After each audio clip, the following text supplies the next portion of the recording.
بسم اللہ الرحمن الرحیم۔ فارسیج کمپنی کے حوالے سے پہلا فتویٰ الجامعہ بنوریہ عالمیہ کی ہے، جس سے بظاہر اس کمپنی میں سرمایہ کاری کرنے کا جواز معلوم ہوتا ہے۔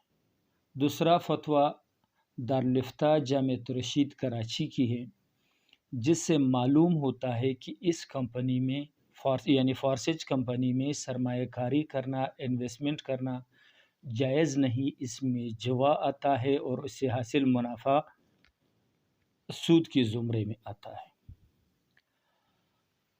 اس کے بعد جامعہ علوم الاسلامیہ علامہ بنوری ٹاؤن کی فتویٰ ہے، وہ بھی یہی کہتے ہیں کہ اس کمپنی میں انویسٹمنٹ کرنا جائز نہیں، حرام ہے۔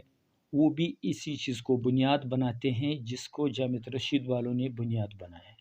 اور آخر میں دارالعلوم کراچی کی تفصیلی فتویٰ ہے، جس سے معلوم ہوتا ہے کہ اس طرح کسی بھی کمپنی میں انویسٹمنٹ کرنا جائز نہیں، درست نہیں۔ باقی فیصلہ ناظرین لیکن سب سے بہتر یہ ہے کہ کسی مستند دارالفتہ یا کسی مستند مفتی سے مزید معلومات حاصل کر لیں تاکہ خوب دلی اطمینان رہے۔